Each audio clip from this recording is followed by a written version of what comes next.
name's Ayhan. I'm the founder of Growth Rhino. I'm going to be walking you today through this cold email workshop. Let's dive in. We have about 20 minutes of content.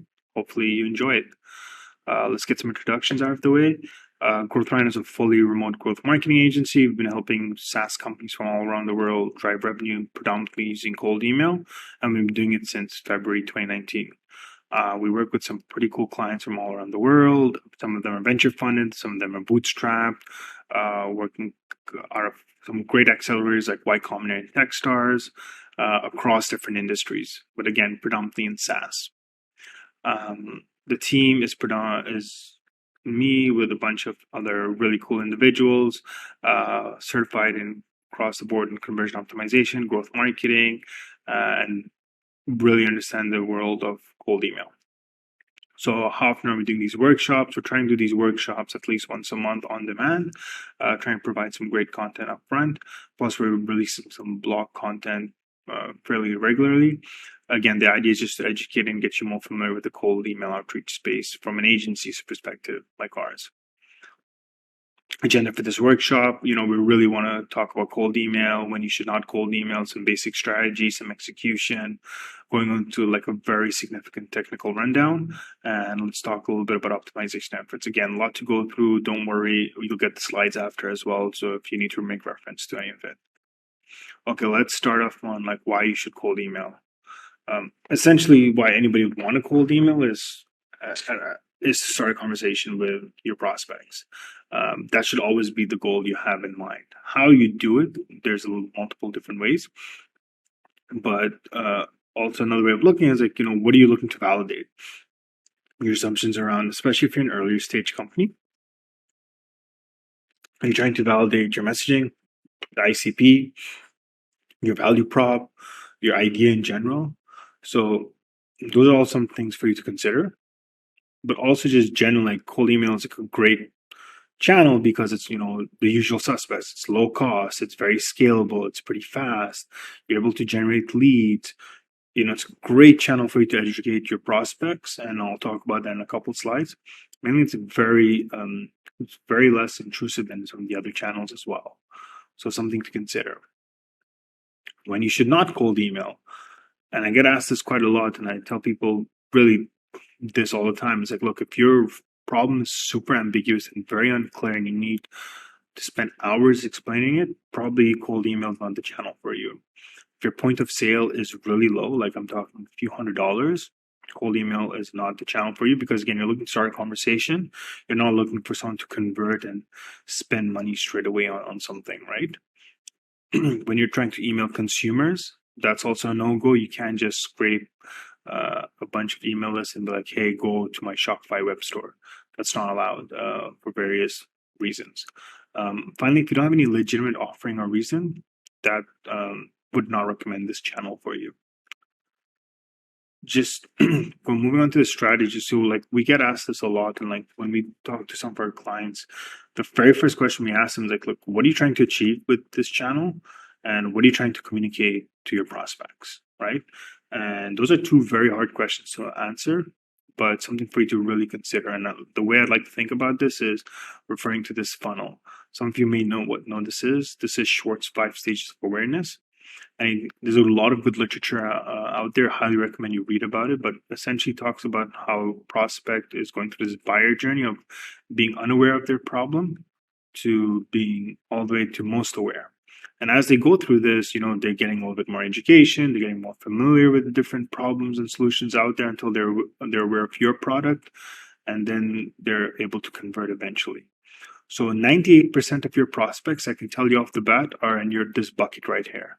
So when you're cold emailing someone and they're unaware of the problem that they have, or they might be aware a little bit, but they're unaware of who you are as a company, you're really dealing with an uphill battle. So you should really consider, okay, like when I'm cold emailing this individual, like what am I trying to communicate? Am I trying to communicate results? Am I trying to communicate a future state? Am I trying to just educate them?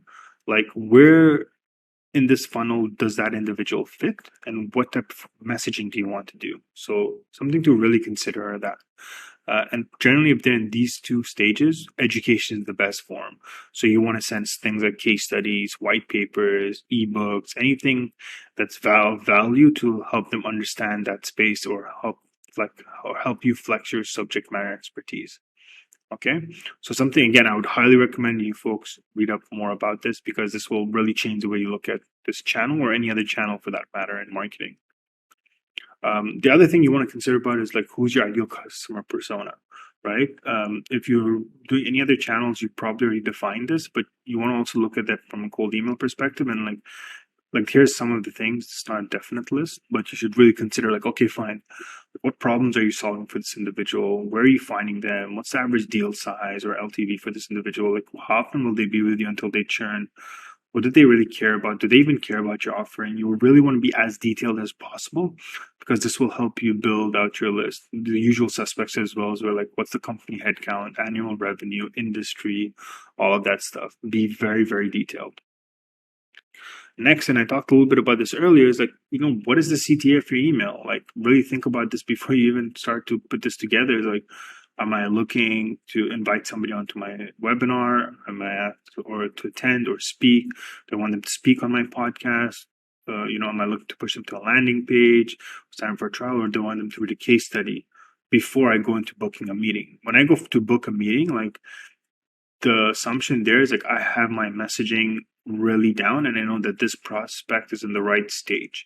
They're probably step 2 or 3 into it before I go and ask that for that meeting. You really want to put relevancy and value ahead before you go ahead and ask for that meeting, because they're not going to take a meeting with someone that they don't know, they don't even trust. So something to really, really consider. Okay, on the execution front, we're going to go through this in pretty detail. Again, you'll have the slides, so don't worry if I'm going too fast around this. Okay, let's talk about list building because we get asked this a lot, like how do you build lists and how do you do this at scale, right? So the first thing is you need a LinkedIn Sales Navigator. The reason is that's where all data lives for most industries. Okay, so you just go buy an account, and then you can go ahead and put in all the filters here based on the ICP that you've defined. And from there, you'll be able to start to get out a pretty good chunk of individuals, right? The next thing you want to do is get a tool called Visa.co. It'll allow you to scrape the LinkedIn Sales Navigator search. So if you can see here, you see export emails with Visa. We're not affiliated with Visa. We just use them. We're big advocates of their tool. So that way you can go and let's say in this search it's 320.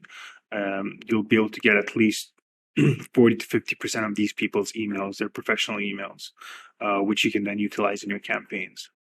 The other alternative is to build lists manually. So you can go ahead on Upwork and you can hire a virtual assistant and say like, hey, we need you to work and build a list manually using these different tools. And this is kind of what you end up with. You end up with a very large spreadsheet and stuff. So you usually do this when people are like, hey, I want stuff done from association or conferences or a list that we can't get from LinkedIn.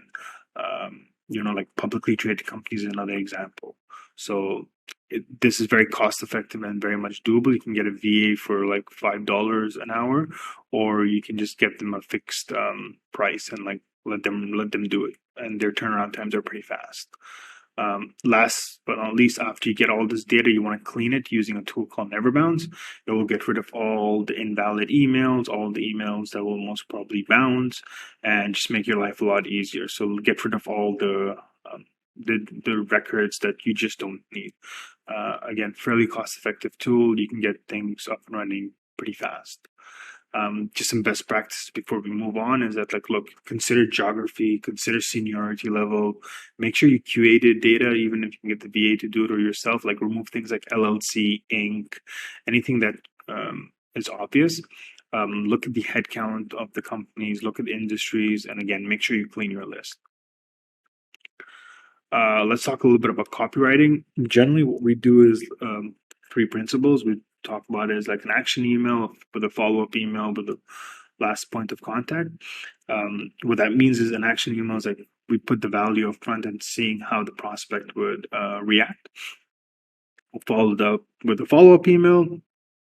And then stage 3 could be 2 emails or even 1 email, which is a second value proposition, an email with a second value proposition to see if that works or that sticks just before we cease communication with them, right? We don't want to bombard or spam any of the prospects. Just one note on subject lines. I get asked this a lot, like what subject lines are the best. Like, again, keep things super simple. Don't need to overcomplicate it. Open rates is dependent on like maybe 6 different variables. Subject lines are one of them, but don't overthink your subject lines. We have a few that we keep in, that we use a default, which is kind of like first name hyphen, like their company name, and prospect company name is one, first name hyphen, like, and then we'd summarize the email in like 3-4 words is another one that we usually tend to do. I have an example coming up ahead.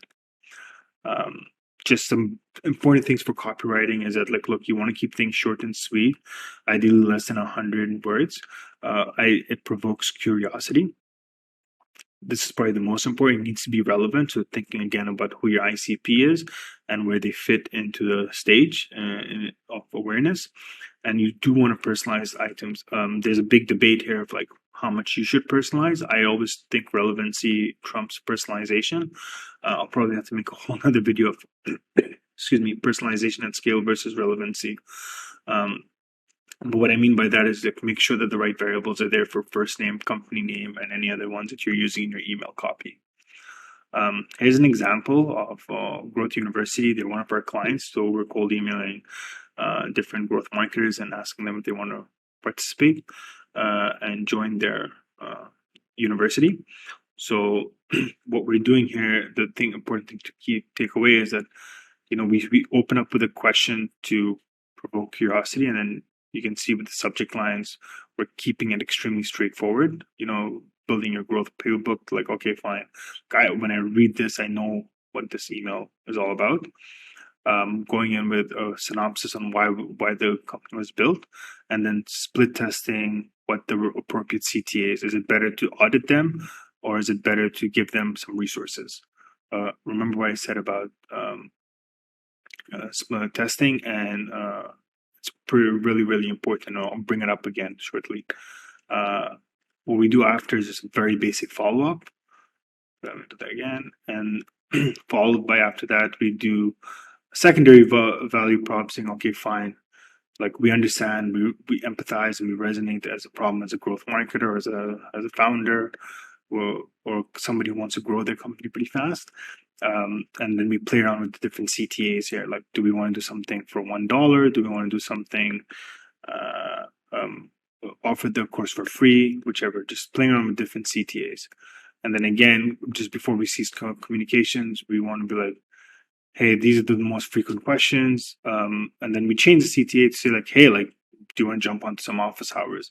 And we've seen that work decently well as well. So again, we're just constantly experimenting with copy to see what works with the different personas. Let's jump into technical setup now, because this is kind of what Growth Rhino's strong suite is, because this is how you can actually scale some of your cold email efforts. The very first thing we want to talk about is burner domains. Your main domain, so for us, is growthrhino.com. We don't cold email from that. We purchase a burner domain, which is a secondary domain, something like growthrhino.co, .io, whichever. If you're a SaaS company, try to do any of the bottom ones. And then we would assign a number of different email accounts on each of these domains. And then we would do cold email campaigns on that. The reason we do this is simply because we don't want to impact our main domain's domain authority by any means whatsoever. Always remember, when you're setting up the burner domain, set up redirects to your main domain as well. This is one of the few best practices I highly recommend that you employ, because it will actually help you out quite significantly from an outreach perspective. All right. And if anybody responds back to your email account, so you can set up an auto forward or just log in and respond back to any of those. One of the other things is you have to put this authentication setup of SPF, DKIM, and DMARC. There's a video here. It's about 15 minutes long. It's not super technical. When you buy a domain, you have to set up something called under the DNS records. You just have to add these records. You just have to add these 3 records, and like they're literally copy paste. So this guy does a pretty good job of explaining it. So just click this when you get a chance, and you will be able to watch that. The other thing, and we're not affiliated with them, is you want to warm up your inbox. So you can click here and you'll be able to go to the website. But inbox warm up on each of your burner Gmail accounts is pretty important, because it will help build a little bit of reputation on the inbox. And that way, when you're doing cold email outreach, Gmail knows that, okay, fine, this is coming from an authenticated domain with some, and the inbox has some history. And that's kind of what warm up your inbox does. Again, I don't want to get into too much of the technical details, but just one of those best practices I highly recommend you do. This is a paid service. I think it's very cost effective. It's like $6-7. Growth Rhino, we have about 70 licenses with them. On the cold email platform you're utilizing, there's multiple. I don't want to be the one to tell you which ones to use, but whichever one you're utilizing, make sure you set a CNAME record. This is the one from QuickMail we utilize. So just check your settings for this. Or ask support on the cold email platform you're using to be like, hey, do you have this functionality? Because this is really helpful. Email safety as well. Make sure you go in, and a lot of people forget to send their sender name. So they'll be like ava.walker@gmail, and it will be their sender name. So people will actually receive the email as ava.walker. So go in and actually configure your sender name in your settings. A lot of people forget that. The other thing that you want to do is, depending on the cold email platform you're using, is you want to upload an exclusion list of people from these 5 buckets. So bucket 1 is any of these from the existing customers, people who previously opted out, any of your competitors, any people that you've spoken to in the past and that you know that are lost, and then maybe some of your friends and family, current professional network. This way you will have a very good chance of not cold emailing somebody you know, and you're only cold emailing net new prospects. The other thing that I see a lot of people, they don't pay attention to is their sending limits. So you want to review your sending limits on your respective cold email platform and stay within those margins. Typically stay between 50 to 100 per day, and assign a nice delay on it. All right. Again, adding an unsubscribe text is pretty important. So this is the one that we use at Growth Rhino for all our clients. Is like, hey, from your LinkedIn profile, I thought you'd be someone worth connecting with. If you think this email is on value relevant, click here and then they click here and they go to the unsubscribe page. I get asked a lot about like, hey, is cold email legal, and the different implications around it. Woodpecker, which is a big cold email platform, wrote a great article on it. You can click here and go on and read more about it. But generally, what you want to think about is like, how am I being compliant with all these different international spam laws? And the way we look at it, there's 3 things you want to be compliant with. Is 1, only send to work emails. 2, be relevant and also have a genuine reason for the outreach, like a business case. And 3 is make sure that they always have an option to unsubscribe. If you're doing those 3, you're generally compliant with all these laws, but highly recommend you read this article when you get a chance.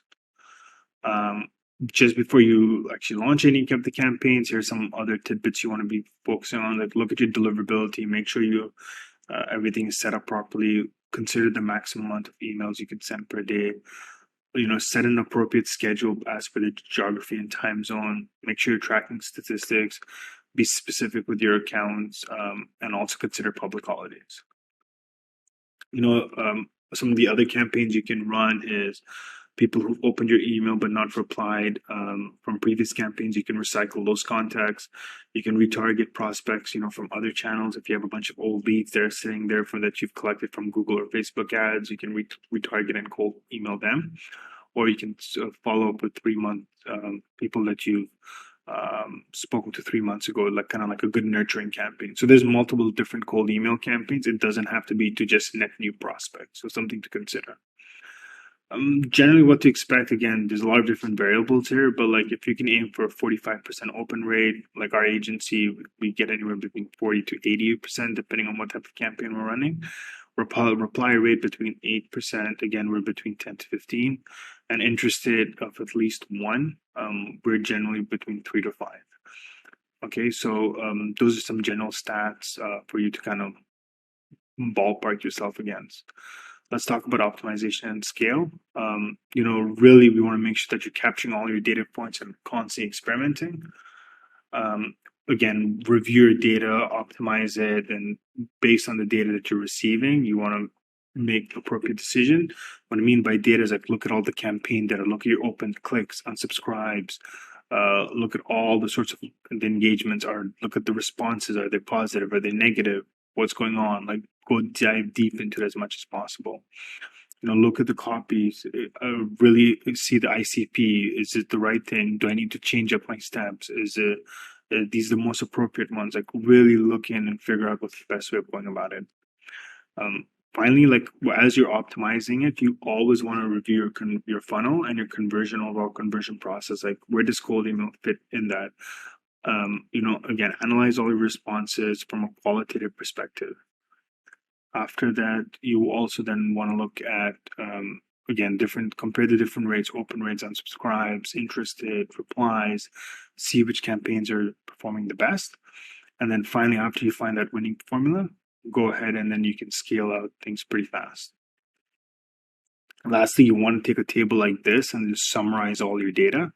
That way you understand what's going on and you can make better decisions. With that being said, we're at the end of the presentation. I hope you found this workshop to be helpful. We're just over 20 minutes. If you have any questions, please email me. You can book a time on my calendar for some office hours as well. I'm happy to chat. I'm available as well. Hopefully you found this useful, and we'll be sharing some more content soon.